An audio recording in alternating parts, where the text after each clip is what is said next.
Buenos días a todos. Buenos días.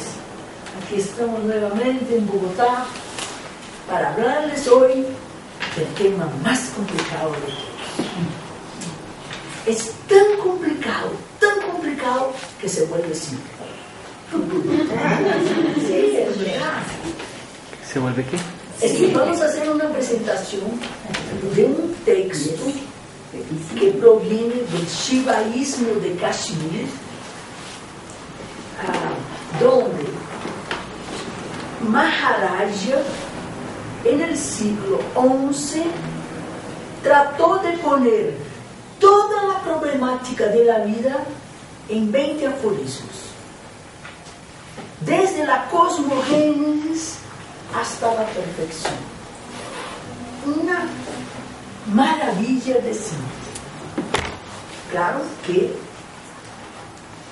no tiene que bucear en esta enseñanza para sacar el entendimiento que ocupa en la vida, ¿no? Pero muchas veces muchas escrituras son muy largas y muchas veces uno se pierde en los detalles. Entonces es bueno que haya un tratado como se llama Pratyabhijna Hridayam. Es bueno que haya un tratado como el Pratyabhijna Hridayam, donde uno tiene el esencial. No va a perderse en los detalles. Bueno, también es muy conveniente para aquellos que quieren estar más y más en la meditación, porque es una manera de bucear de manera que pueden extraer lo que no está en las palabras. Bueno, dicho esto, un punto muy importante que trata de resaltar este tratado, que es comentado por I.K. Taimni, indiano, maestro de química en las universidades de India, una persona que conoce mucho de la cultura de la India y que conoce mucho de teosofía también. Entonces los comentarios de I.K. Taimni, el libro se llama El secreto de la autorrealización. Los comentarios nos ayudan a entender, profundizar en esta enseñanza tan clara y tan condensada. Bueno, en ese sentido, se parte del presupuesto que aquel que perdió su libertad no quiere saber exactamente por qué la perdió y sí cómo, de manera que la pueda tener de vuelta, la pueda rescatar. Entonces, yo les voy a leer paso a paso los 20 aforismos, porque es lo mínimo que podemos hacer, ¿no? Los 3 primeros tratan de cosmogénesis, de cómo el universo se formó. Entonces, dice el primer aforismo: la realidad última, en su aspecto chit, como conciencia universal, siendo absolutamente autocontenida, independiente de cualquier influencia externa, es la causa última de la manifestación, conduciendo un sistema manifestado a su fin establecido. Bueno, ustedes saben que en muchas religiones Dios se presenta como trino: el Padre, el Hijo y el Espíritu Santo, Brahma, Vishnu, Shiva. Osiris, Isis y Horus. Bueno, hay muchas presentaciones de esta unidad que tiene tres aspectos. Y se habla también de Sat, Chit y Ananda. Sat, Chit y Ananda, los tres aspectos fundamentales de la divinidad. Por favor, silencio, Julito. Entonces, Chit es la conciencia universal, este aspecto de la divinidad que después se va a manifestar como chitta, como pensamiento, como poder creativo mental. Pero al principio, este aspecto chit está en la conciencia universal, en la unidad de la vida, y no es afectado por nada externo. Pero sí va a llevar a su rumbo el universo manifestado. Entonces, así, el aforismo 1 es el principio. Dice la Biblia que en el principio era el verbo. Entonces el verbo es este chit en su aspecto universal antes que el universo se desarrollara. Bueno, el aforismo 2 ya va a hablar de la formación del universo. Entonces dice, esta realidad emergiendo como un poder divino por su propia voluntad independiente, revelará el universo manifestado en la pantalla de su propia conciencia. Entonces, lo que está inmanifestado sigue inmanifestado, pero hay una emanación formando la manifestación en la pantalla de la conciencia del inmanifestado mismo. Y el 3 ya nos muestra el universo manifestado y dice, el universo aparece con aspecto diferente para cada individuo por causa de las diferencias en los sujetos y objetos correspondientes. Entonces, la realidad una se va densificando y va formando el universo manifestado. Es un poder constrictor, no sé si esta palabra existe en español, sí, un poder de estar comprimiendo. Esto en la tradición de India en general es llamado avidya. Vidya, sabiduría, avidya, ignorancia. Ignorancia no como un tipo de ignorancia, pero la ignorancia fundamental que tenemos de la naturaleza divina. Entonces, en el Pratyavidya Hridayan, que es este libro maravilloso, aparece como Maya.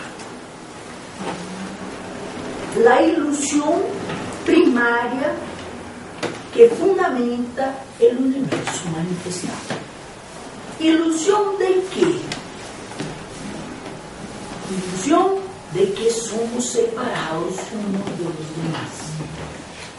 Porque todo proviene de una misma realidad eterna, realidad esta que nosotros llamamos simplemente de Dios, pero podemos poner muchos nombres. En la Vedanta se dice aquello. Bueno, hay muchas maneras de designar esta esencia fundamental que es la vida que va creando las formas. y las formas están en su proceso de evolución. El aforismo número 4, que vamos a leer ahora, nos muestra cómo la mónada o la chispa divina, vamos a decir así, el Dios individualizado, la chispa que anima a nosotros, la chispa que somos nosotros al final de las cuentas, como una moneda se mantiene vinculada a la conciencia universal y a la vez se involucra en el mundo psíquico de la manifestación.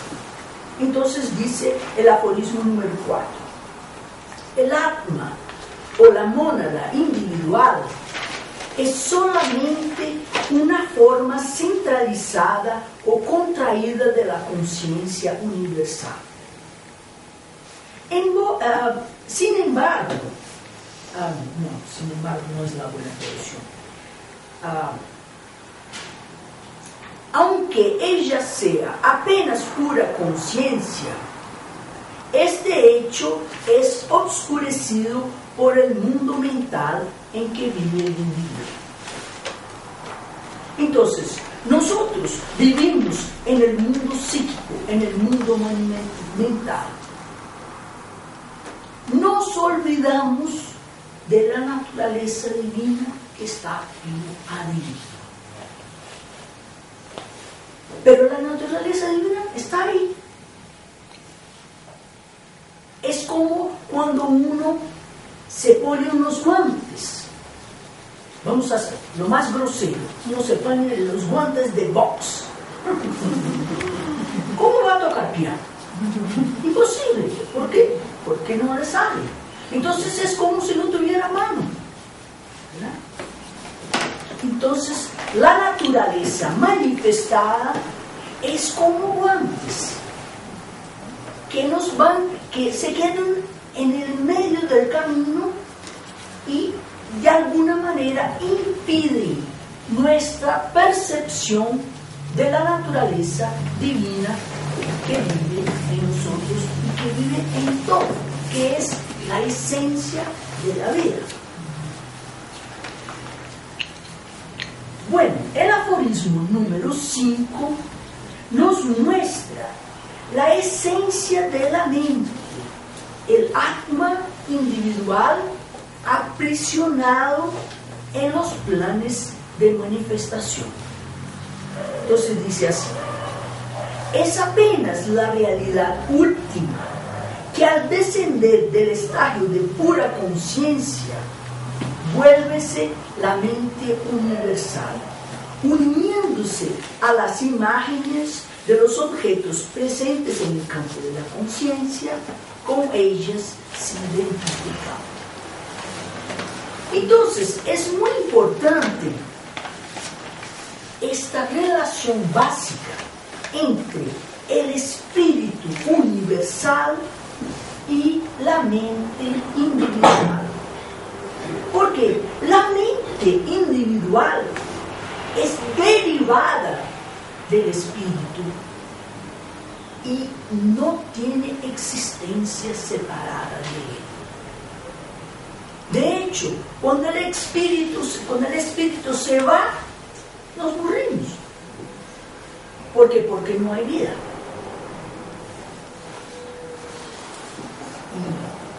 Cuando está la vida, muchas veces estamos tan identificados con lo de afuera que nos olvidamos que somos apenas vida.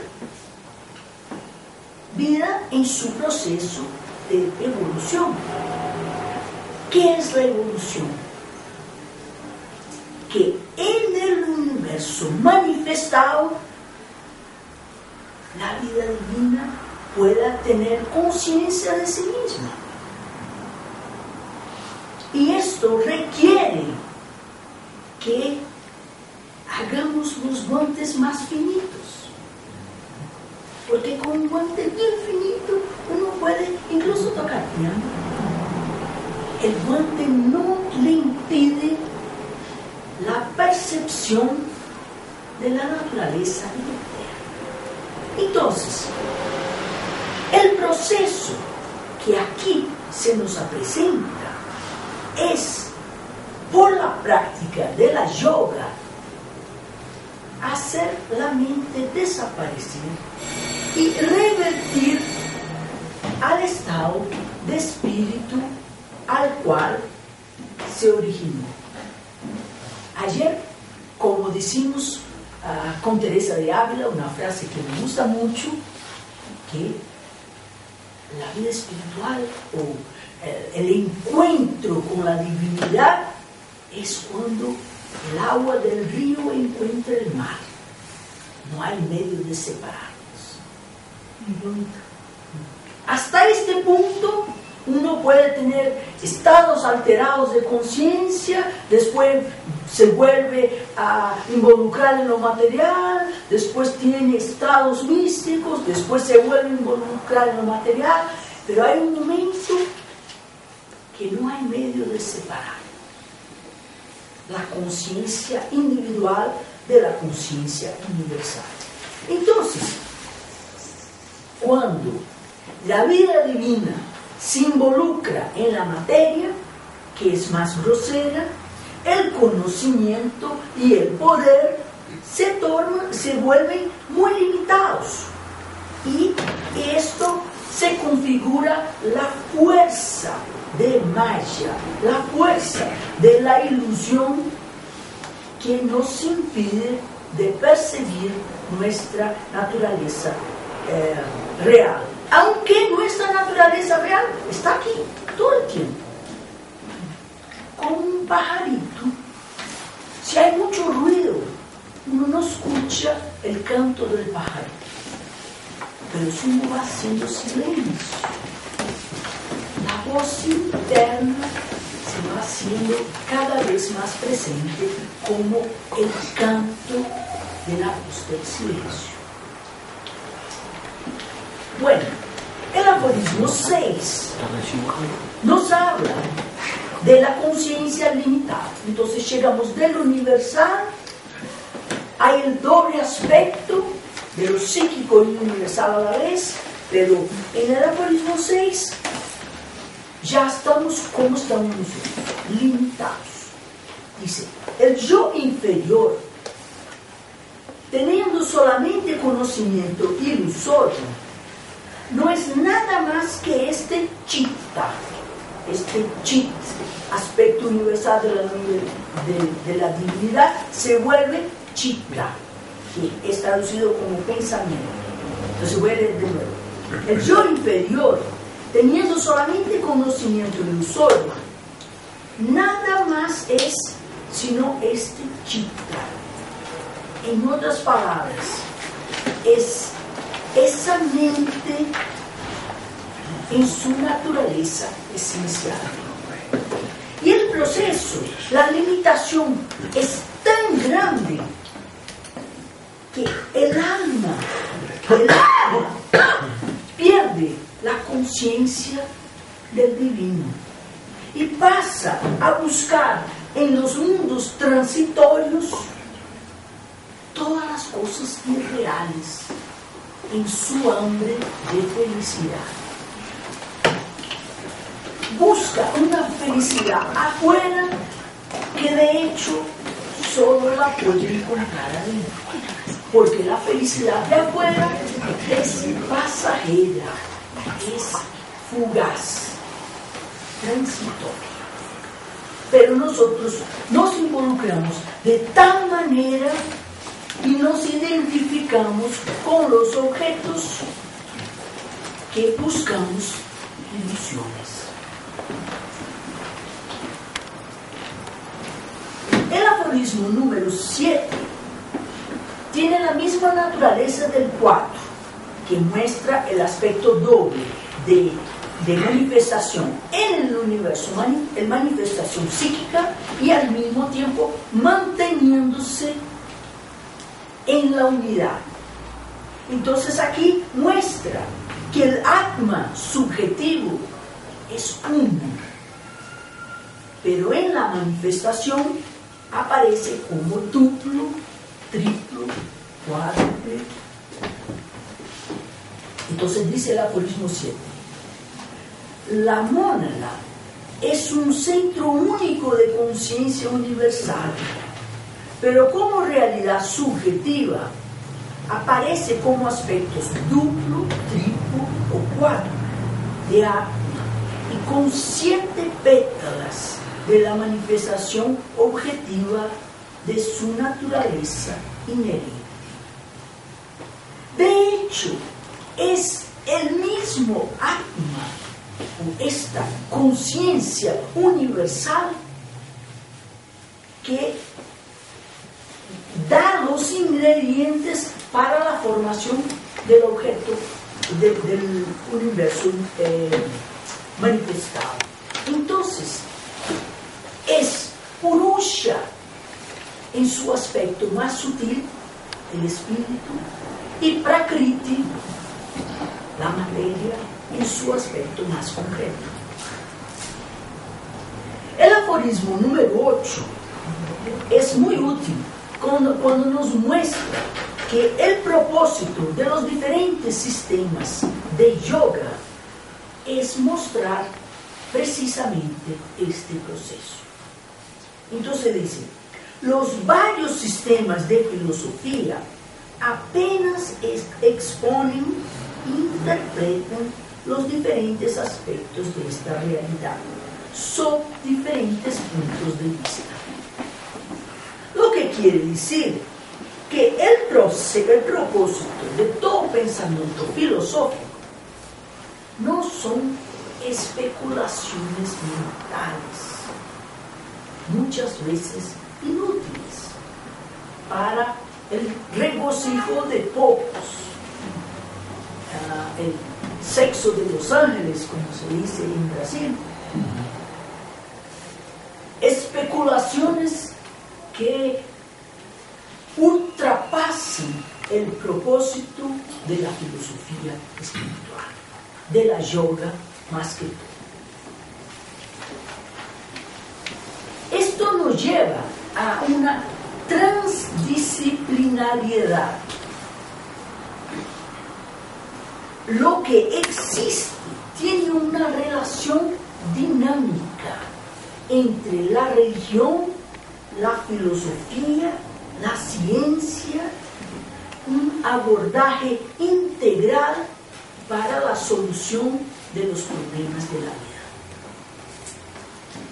Entonces, el propósito de estos tratados todos es mostrar cómo el individuo se enredó en la materia y cómo puede hacer el camino de vuelta, recuperando la conciencia de la vida divina que está en sí mismo.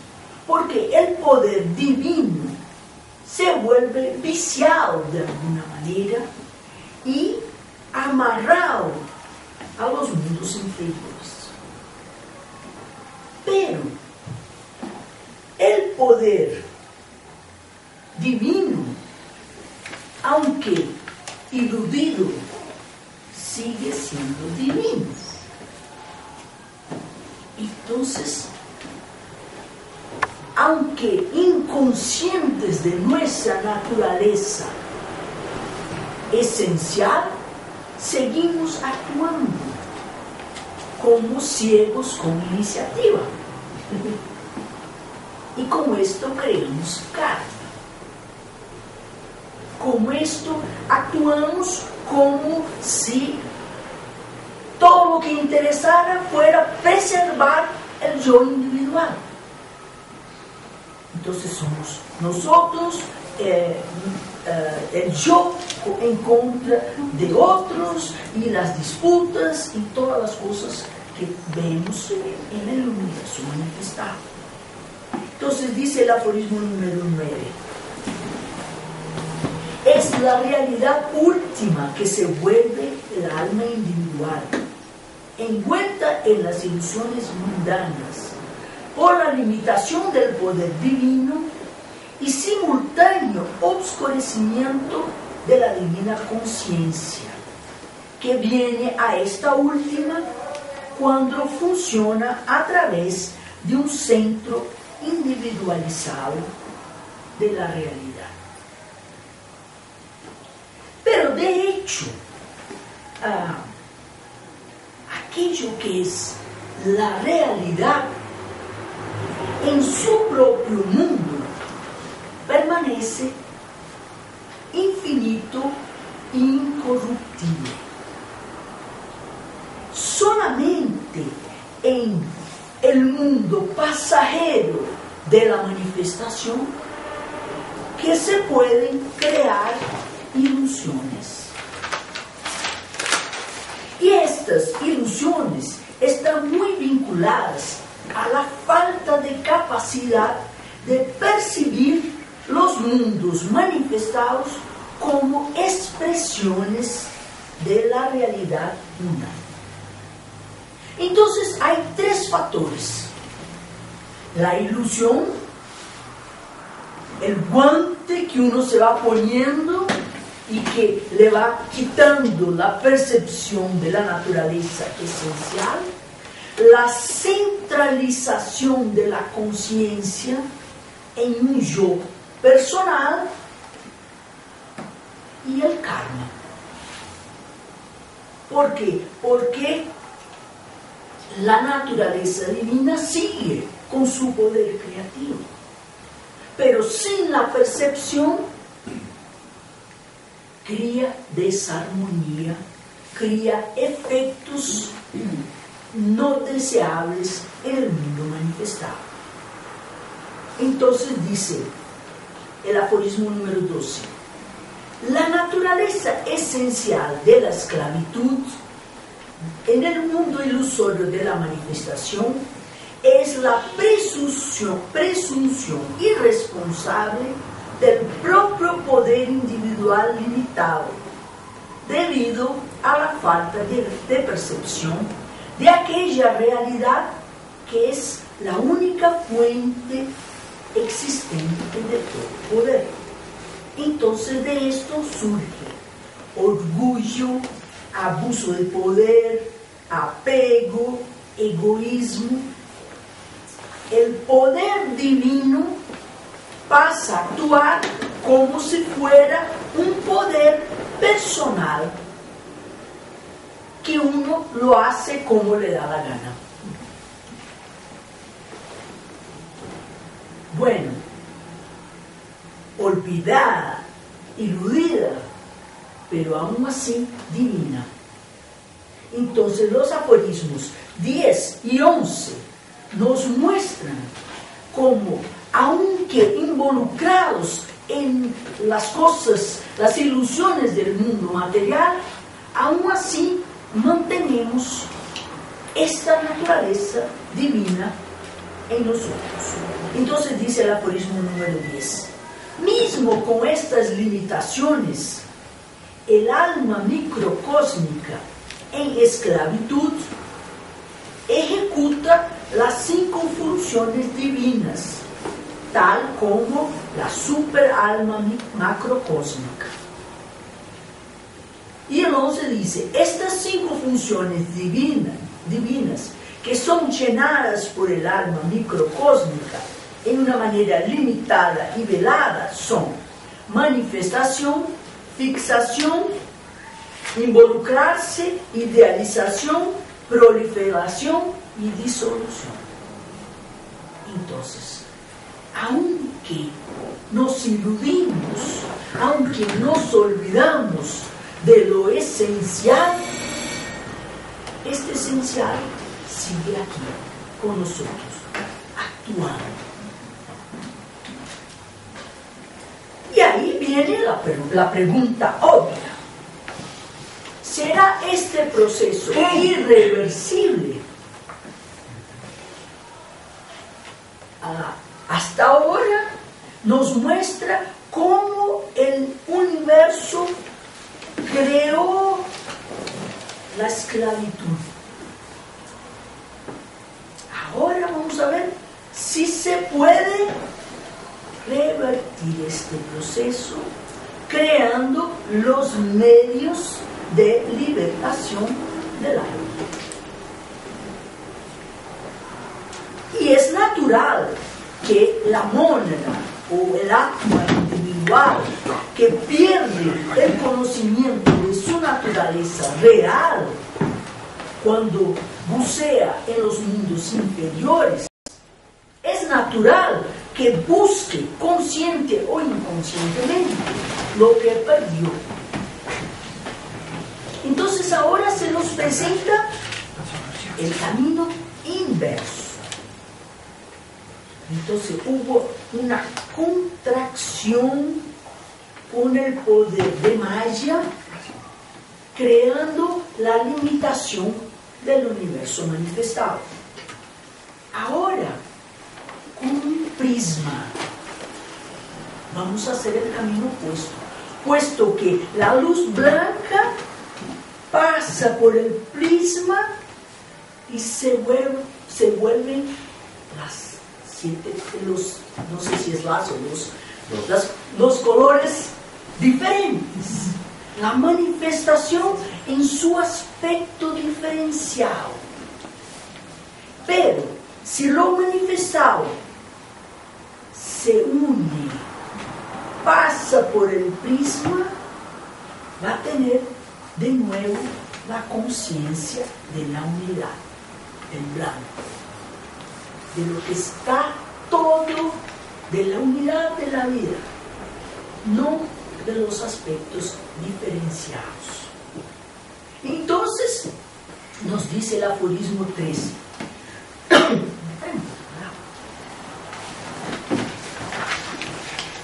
Mente individual, penetrando en dirección a su fuente central por la contemplación, puede ser forzada a retornar al estado de pura conciencia y así, adquiriendo conocimiento de esta pura conciencia, vuélvese chit o la propia realidad. Entonces el aspecto chit divino, que se vuelve chitta, el pensamiento, por un proceso de expansión de conciencia, se vuelve chit, la conciencia universal. Entonces, el proceso es una expansión de conciencia con la atenuación sistemática del yo. Porque es, como decimos, ilusión, centralización y karma.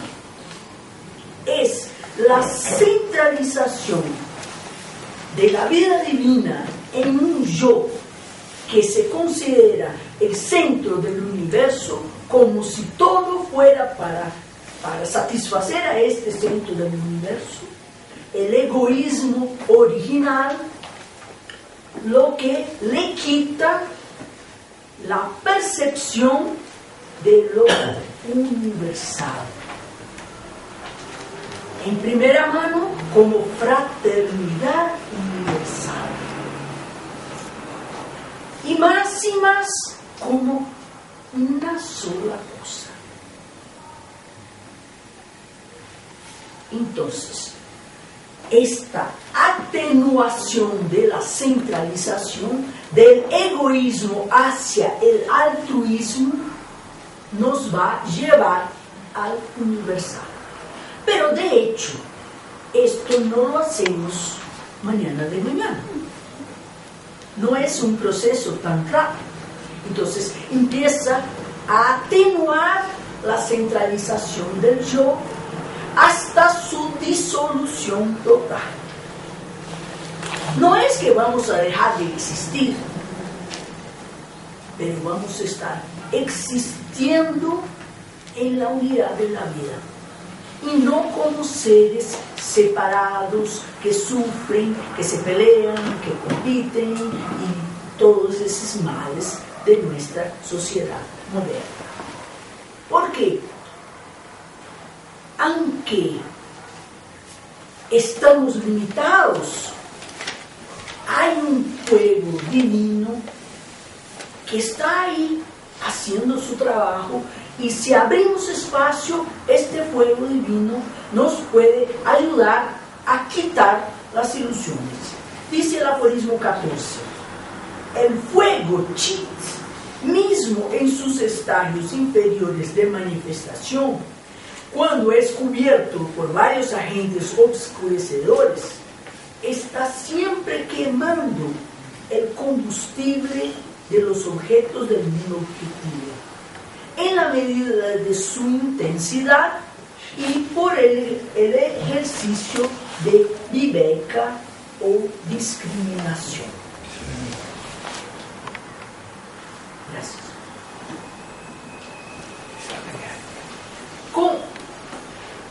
Con el pasar del tiempo, uno no solo, adquiriendo poquito de sabiduría, uno empieza a desarrollar viveka, que es el discernimiento que se va ampliando, el discernimiento que no es un carro nuevo que nos va a dar la felicidad última,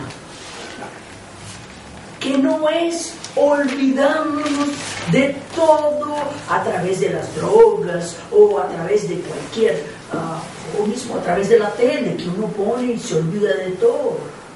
No es este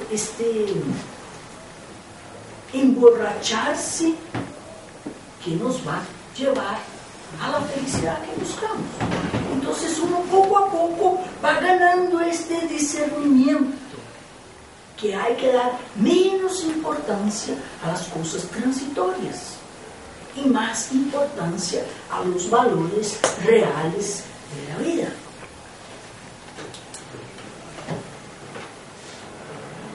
Esto va dando una percepción que aquello que era ciego va empezando a ver. Dice el aforismo 15, al adquirir la necesaria intensidad por medio de la autodisciplina, el fuego de Chit, esta naturaleza divina, reduce el universo todo a sí mismo, llevándolo a comprender que nada más es que expresión de la realidad.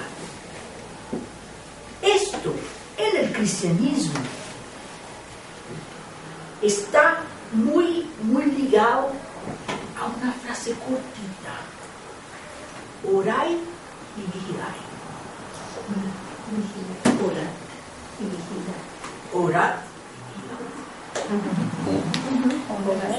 y vigilar.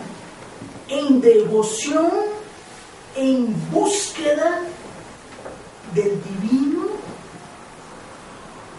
y al mismo tiempo vigilando qué es lo que estorba esta percepción del divino. Dice Taimni en sus comentarios: cuando la naturaleza espiritual del hombre se vuelve suficientemente desarrollada, el poder divino oculto en su corazón desciende por el centro de su conciencia en grado creciente y se vuelve apto a disipar gradualmente estos agentes de distorsión y oscurecimiento que mantienen a uno envuelto en las ilusiones y atracciones del mundo. Entonces, es cuestión de abrir cada vez más espacio para la expresión de la vida divina, con viveka y vairagya, como dice el hinduismo, con desprendimiento y con discernimiento, que le permite no caer en las trampas de la vida. Esto es un proceso de madurez espiritual. Madurez que nos va a capacitar para quitar todos los agentes obscurecedores que nos mantienen alejados de la vida divina. Pero también esto no va a pasar mañana de mañana. Es un proceso. Entonces dice el aforismo 19, para que se pueda llegar al estado permanente, irreversible de Samadhi, es necesario fundir la propia conciencia con la realidad una, muchas y muchas veces. Siempre que el estado de Samadhi empieza a desaparecer y la actividad empieza a aparecer de nuevo. Entonces, en este proceso de madurez creciente, uno en un momentico logra una expansión de conciencia, logra una percepción de amor de la realidad, una de sabiduría. Pero es un poquitito y esto se desaparece. Pero bien, entonces uno vuelve a buscar esta expansión de conciencia muchas y muchas y muchas veces. Este proceso está muy vinculado a la meditación. Meditación esta, les cuento, voy a dar un curso de meditación aquí, les cuento, nadie enseña a nadie a meditar. Es un proceso totalmente individual. Lo que vamos a hacer es compartir ciertas ideas y prácticas para que uno pueda sentir el gusto, ahí probar un poquitito de lo que es la meditación. Pero este proceso es muy individual. Es como aprender a caminar en bicicleta. Uno puede ayudar, pero de hecho cada uno tiene que ganar su propio equilibrio. Cada uno tiene que aprender a mantenerse ahí en las dos ruedas, ¿verdad? Entonces, les aviso antes para que ustedes no piensen que yo voy a enseñarles todo. No, voy a compartir unas ideas, pero el proceso de meditación es fundamental para esta búsqueda de esta expansión de conciencia, muchas y muchas veces. Voy a leer de nuevo. Para que podamos lograr el estado permanente e irreversible de Samadhi, es necesario fundir la propia conciencia con la realidad una, muchas y muchas veces. Siempre que el estado de Samadhi empieza a desaparecer y la actividad mental empieza a aparecer. Esto lo hace muchas y muchas y muchas veces hasta que se vuelva irreversible. Y entonces el aforismo 20, que es el último de este tratado, Pratyabhijna-hridaya, nos habla de cuando se vuelve irreversible. Entonces dice, entonces se llega a la concientización abrangente de la realidad última, que es la esencia de la conciencia y bienaventuranza. felicidad.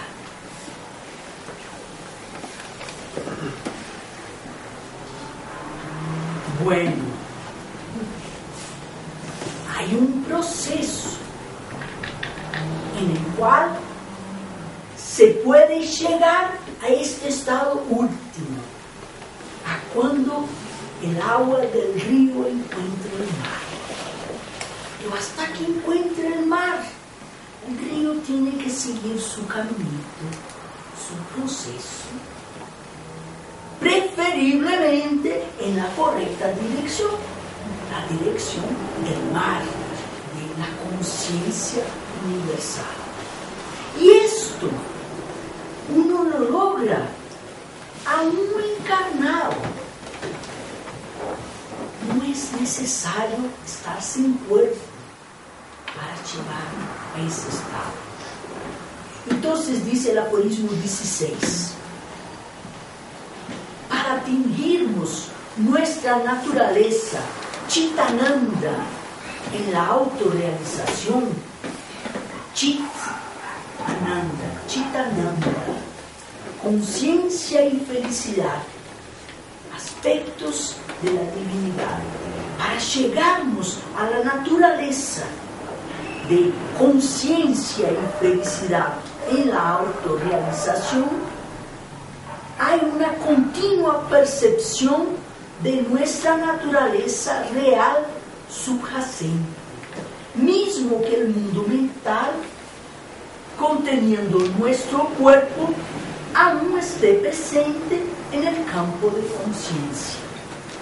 Este estado es llamado Jiva Mukti, o liberación en la conciencia corporal. Es el estado que llegó el Maestro Jesús, Buda, Krishna y muchos otros, que llegaron a la manifestación completa, no iludida, no obstaculizada de la vida divina, aún en el cuerpo. Los guantes se volvieron tan delicados que no impidieron más la percepción total de la naturaleza divina. Dice el aforismo 17, la autorrealización o la consecución del estado de Chitananda es posible por el desdobramiento y desarrollo del centro de conciencia individual. Es el proceso del prisma, donde la diferenciación por un proceso de meditación va ganando la conciencia del universal, Chitananda, conciencia y felicidad.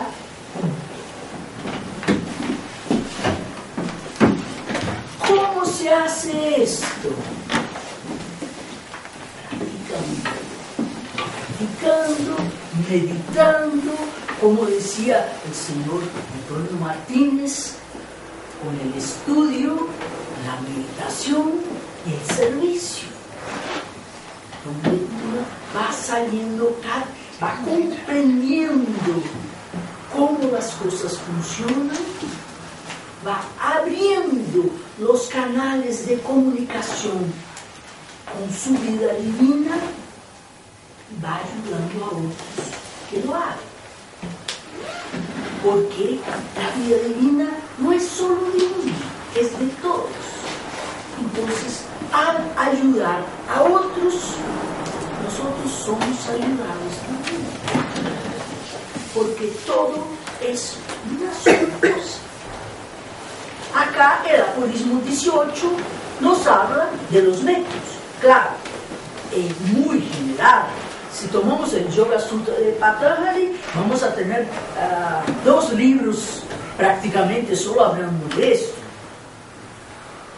Aquí dice, los métodos para el desarrollo del centro son parar gradualmente la actividad de la mente, aprender la técnica de recogimiento y proyectar el poder divino manifestado a través del centro de la conciencia. Regular y cuando necesario interrumpir la circulación de prana de otras especies de energía en sus respectivos canales.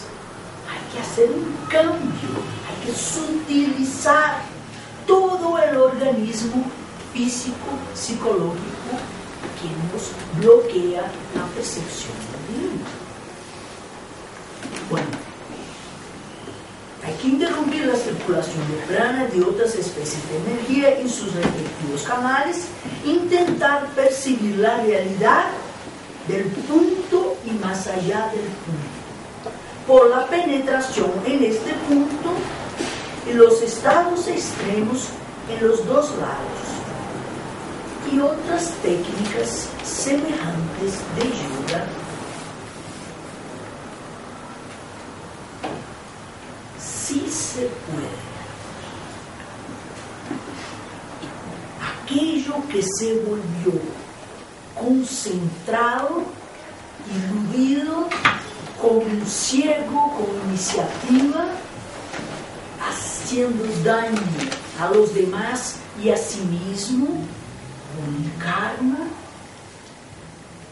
puede desarrollar el discernimiento suficiente que le haga buscar la felicidad donde puede ser encontrada.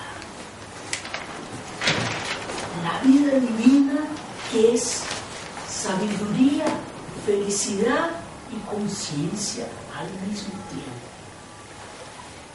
Hay que buscar este prisma, hay que buscar la unidad de la vida, hay que no estar muy apegado a las cosas que lo mantienen en lo separado, en lo transitorio. Este proceso es largo, no lo vamos a hacer mañana de mañana. Quizás nos lleve unas 10 vidas o 100 vidas, quién sabe. Pero lo importante es que desarrollemos el discernimiento que nos haga buscar la felicidad donde sí puede ser encontrada. Porque lo que quiera que encontramos de la realidad es mejor que un montón de porquerías. Dice el Dalai Lama que un diamante muy grande es muy caro, muy difícil de lograr, pero un pedacito de diamante tiene la misma naturaleza del diamante completo. Entonces, es esto que nos compete buscar. Las pequeñas pepitas de diamante, de discernimiento del real, de la naturaleza divina en nuestro corazón. Esto nos hará más felices, hará de los demás también más felices, porque es poquito, pero parte de lo real. El completo desarrollo quizás no sea para nosotros en esta vida. Pero, como dice el aforismo 19, para que podamos llegar al estado permanente, irreversible de Samadhi, es necesario fundir la propia conciencia con la realidad una, muchas y muchas veces. Siempre que el estado de Samadhi empieza a desaparecer y la actividad mental empieza a aparecer.